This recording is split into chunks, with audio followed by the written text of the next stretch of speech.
Norman Councilman Austin Ball takes a plea deal. We know the terms. And the election is on for Norman Public Schools Board of Education Office 5 seat. We have an overview of the candidates. And parts of the state could see the start of their severe weather season. Find out what our threats may be coming up.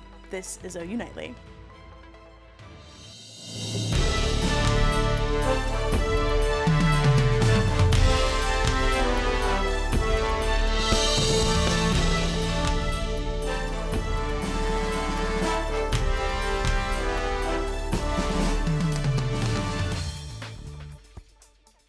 Thanks for watching OU Nightly. I'm Hallie McPherson. And I'm Alexa Dringus. We begin tonight with developments in the Austin Ball case.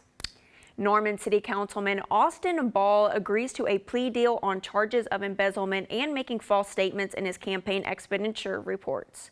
According to court documents, Ball will serve a 2-year deferred sentence and complete conditions including a $50 payment victim compensation assessment fee and a substance abuse evaluation within 30 days. Following the substance abuse evaluation, Ball must adhere to the evaluator's recommendations. If all the conditions are met, charges will be dismissed. In January, an OSBI investigator concluded Ball and his wife embezzled campaign funds. Ball had initially pleaded not guilty, but has since changed that plea to no contest. The Norman Public Schools Board of Education is holding their general election on April 1st. Incumbent school board president Tina Floyd and special education advocate Tori Collier will be going against each other for the Office 5 seat on the board. Floyd's platform aims to uplift teachers by meeting their needs. She plans on visiting more classrooms, getting to know the teachers, and prioritizing mental health safeguards in schools. While Collier's platform is aimed to helping education equity for all students, Collier plans on getting involved with partners in policymaking to help advocate for people with disabilities and to add mental health resources in schools. The temperatures in Norman have been absolutely beautiful, but I've definitely been feeling those allergies. Yeah, Hallie, I've been sniffling all day. Luckily, OU Nightly meteorologist Rachel Mosshammer has more on this pollen palooza. Yeah, well, Hallie, Alexa, I am just glad that it's not cedar that is high today because that is what gets me the most. But for the rest of those trees, look at our allergy report. We're sitting very high for most of the trees. For your grass is at high as well. So the reason why we're seeing these higher allergies is because we have temperatures that are above average. We have a lot of dry weather in the area right now, but current temperatures 81 degrees in Norman, 81 in Oklahoma City, 85 out in Guymans, and they're on the latter half of the 80s up in the Panhandle. Looking at our weather headlines, though, we'll talk about some Friday showers tomorrow, our high tree alerts, and then severe weather season starts for parts of the state when we come back. Thank you, Rachel. Dry weather across the country is creating a high risk of wildfires. Olivia Whitehouse has the details. But then we also have 345 part-time firefighters. And so when we have these days where there are elevated wildfire conditions, we'll put these part-time firefighters on payroll so they are staged and ready to deploy as additional resources. Corey Swift with the Virginia Department of Forestry says the conditions we are currently seeing that increase the risk of wildfire spread are not unusual for this time of year. Sort of gusty winds, lower relative humidity, the fuels, meaning vegetation and dead leaves and grasses are very dry because there's been little or no rainfall. There's also no leaves on the trees, so the sun is coming through the forest and drying out those fuels more easily. Swift says the wind plays a role in spreading a wildfire once it's started. When fighting a wildfire, the DOF will collaborate with other agencies, like the U.S. Forest Service when a fire spreads to the national forest. So we're always working very closely with numerous volunteer fire departments and local county, town fire departments to respond to wildfires. Thanks, Olivia. Over 2 weeks after environmental hazard posed a health risk for the ducks in the OU duck pond, they continue their recovery. All the ones that we got, so 2 actually did not make it. So the first one that we got originally, it died after 1 day of being here. And then another one in the third group that we got, that was a group of 2, that one also died. For the question we are all wanting to know, When will the ducks make it back home? Is we don't know if the pond is safe or not. So we have not had any update on whether it has been fully cleaned up, what the water quality is, and if it's safe to take the ducks back there. So they're going to be in our care until we're confident that it's safe to take them back there. We would really like to take them back to the pond, especially since it is breeding season right now and there are nests out there, and we want to make sure that if any of the individuals we have nests out there, or if their partners are out there waiting for them, we want them to go back to that area. The Oklahoma Wild Care Foundation are working to keep the ducks healthy and stay swimming in the duck pond, one quack at a time. The process now is for them to replace their natural waterproofing. So they're in porch cages out on our porch, and then we have a tub that we're putting them in to give them time to preen and swim, which will help them replace the waterproofing on their feathers. World leaders respond to President Trump's recent tariffs. Clay Webster has that and the rest of today's national and international headlines from the News Center. Foreign leaders are responding to President Trump's 25% tariff on car imports. Canadian Prime Minister Mike Carney says the tariffs are a, quote, direct attack in violation of the U.S.-Mexico-Canada agreement, and that Canada is considering retaliatory tariffs.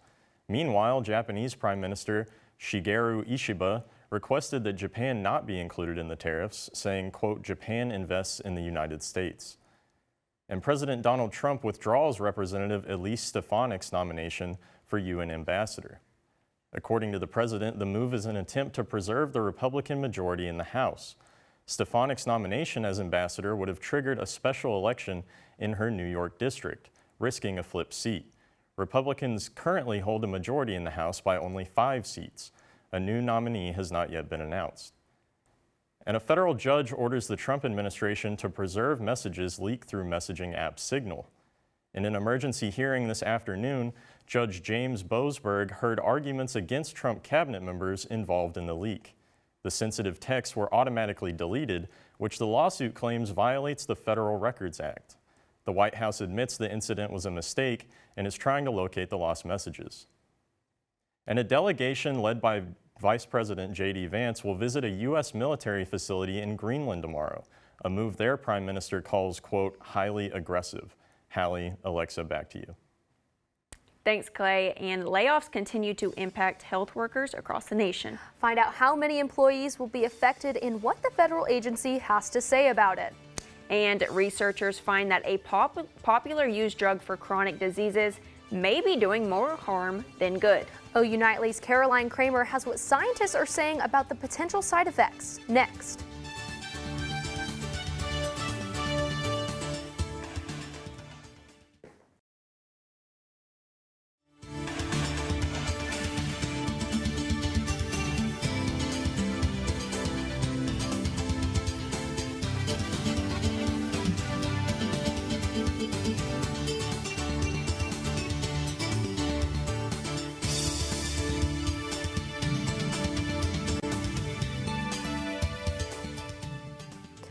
Thousands of federal health employees are expected to be out of a job as part of a government effort to reshape public health. Caroline Kramer is following the story in today's Health Beat.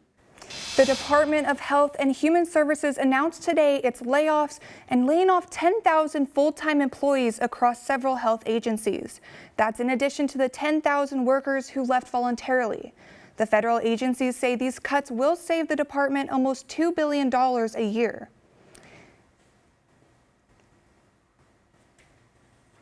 Of departments and agencies while preserving their core functions by merging them into a new organization called the Administration for a Healthy America, or AHA. It's not clear which employees will be included in these layoffs.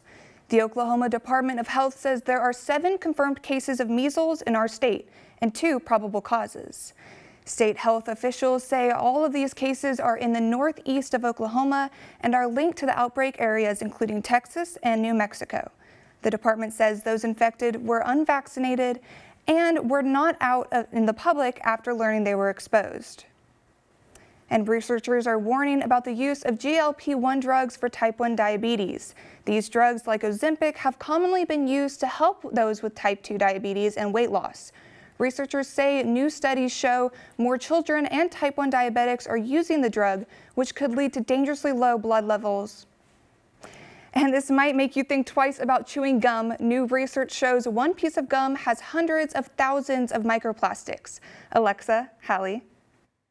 Thanks, Caroline. A crypto convict is passing through the Sooner State on his way to a final destination. Find out who this scammer is and where he will continue to serve his sentence coming up. And spring is in full swing here in Oklahoma. We have allergies and severe weather threatening the area. Find out more when we come back.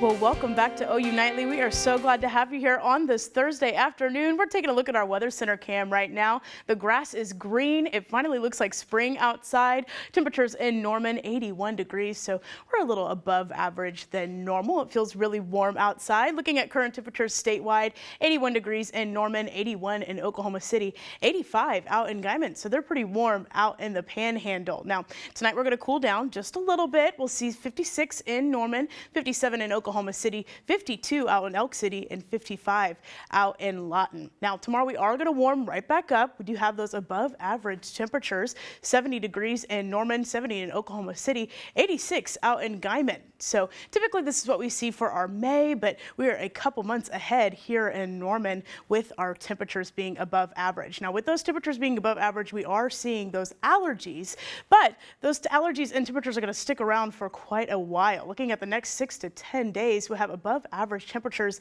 in the area, below average out in western parts of the nation, but we won't see any of that here in Norman. Like I said, because of that drier weather that we're seeing, look at this drought monitor, abnormal here in Norman. Western parts of the state, they're seeing a little bit more of a heavier drought than we are here in Norman, but again, it's the reason why we're having those allergies so high here in the metro. Looking at our allergy report now, very high for trees, so we're in a very high alert for trees right now. Also, our grass is high as well. So if you're sniffling, coughing, you're congested, that is definitely the reason why. This is going to stick around for quite a while because we have that drier weather. Hopefully we'll see some relief later on this weekend, but for right now, it looks like we're going to keep that dry weather around. Hourly rain chances for your Friday, we do have 30% in the morning, but again, it's a smaller chance. It'll taper off into your afternoon hours, but those above average temperatures are going to stick around. We're going to time this out for you. For Friday, tomorrow, we'll see possibly some showers in the area. They'll start to creep out from the south, but again, it's kind of up in the air whether or not we see that rain. It would be showers in the region though if we see them. Looking at Saturday though, we do have another chance for rain.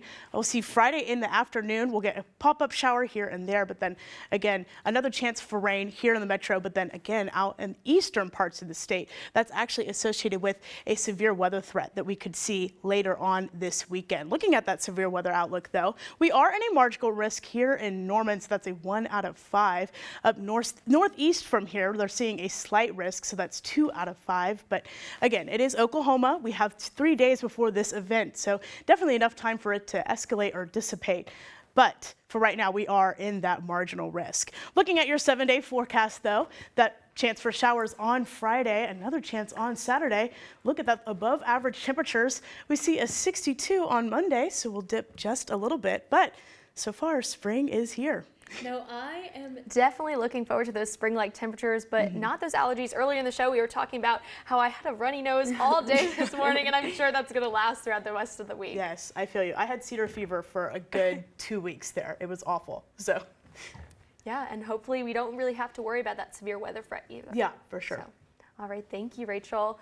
Convicted cryptocurrency fraudster Sam Bankman-Fried has been moved from the federal jail in New York City, where he's been held since August 2023 and is in transit near Norman. The Federal Bureau of Prisons website shows Bankman-Fried at a prison transit facility in Oklahoma City. The FTX founder is in the process of being transferred to an unknown prison, where he will continue serving his 25-year sentence. Bankman-Fried's attorneys have asked for him to be able to serve out his sentence in California to be closer to his family. His failed crypto exchange FTX collapsed in 2022 when customers tried to withdraw their money, which Bankman-Fried had been stealing to fund other transactions. Prosecutors called it one of the largest financial frauds in U.S. history. He has appealed the conviction. And no pressure, no diamonds, and Oklahoma softball was feeling all the pressure yesterday. But maybe that's what pushed them to accomplish something they haven't all season. And one previous Oklahoma footballer also felt some tension after getting in enough trouble with the NFL to land him on the bench in the upcoming season for violating league policy. Next up in sports.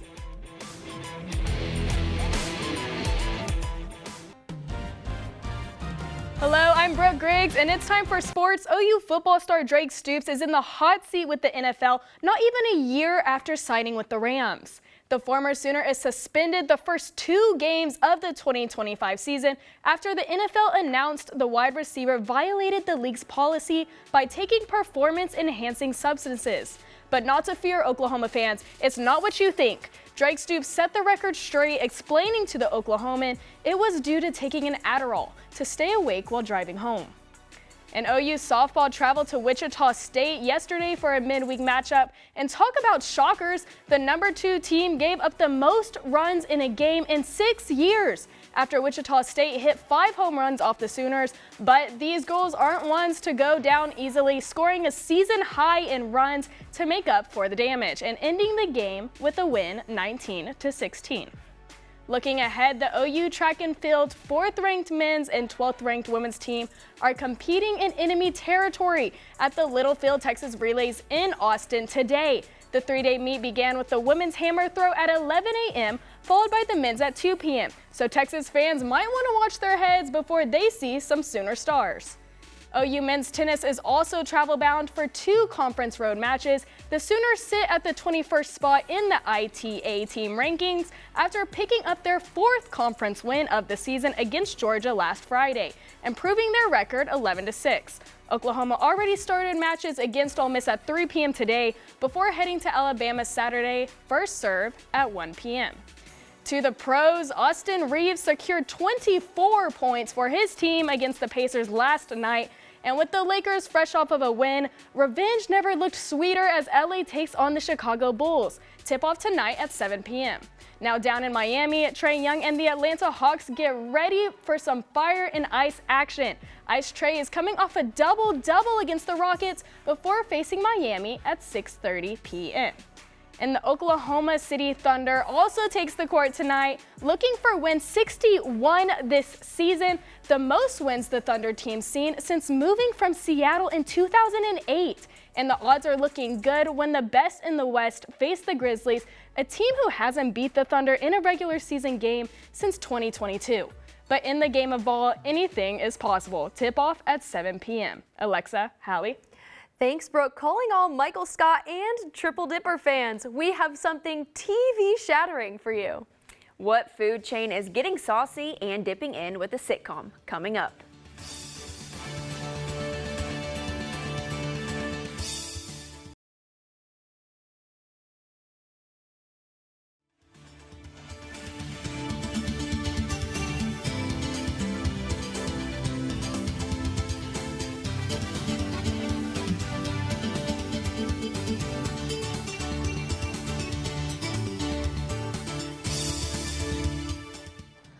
I'm Elle Gedman at the OU Nightly Update Desk. Governor Kevin Stitt has requested federal disaster aid for Oklahomans impacted by this month's wildfires and high winds. Over 500 homes and businesses were destroyed in the fast-spreading fires that broke out March 14th. If approved, federal assistance would be given to residents in 7 counties, including Cleveland County. Alexa, Hallie, back to you in the studio. Thanks, Elle. Office fans and Chili's restaurant enthusiasts, we have quite the collab for you. You'll never guess it, an office-themed Chili's. The food chain is opening a retro restaurant featuring decorations from the sitcom's iconic moments. Chili's and the Office stars such as Meredith, Kevin, and Jan are already working on the advertisements. The real-life Dundies are coming to Scranton, Pennsylvania on April 7th, 2025. Okay, so what I'm hearing is that we need to have an OU Nightly's Chili's night. Oh, I think so. Hopefully it's not after a long night though, because we do have severe weather coming up this Saturday. Now, it could be a toss-up between whether or not it stretches that slight down to Norman. But for right now, we are going to stick with that drier weather until that comes up. With that drier weather, though, we are going to see that allergy report. Look at these trees. They're very high still. Grass is going to be high. Mold is low. But again, that dry weather and the above average temperatures are going to stick around for a couple of days. But the sun is going to be out this weekend? Yes, hopefully. But again, hopefully it doesn't get pushed back behind the clouds when we get that severe weather coming up. Yeah. So I need a tan. Spring break did not do me justice. I'm very upset. Me either. Thank you for watching OU Nightly. I'm Holly McPherson. And I'm Alexa Dringus. Be sure to watch OU Nightly live weekdays at 4:30. Good night.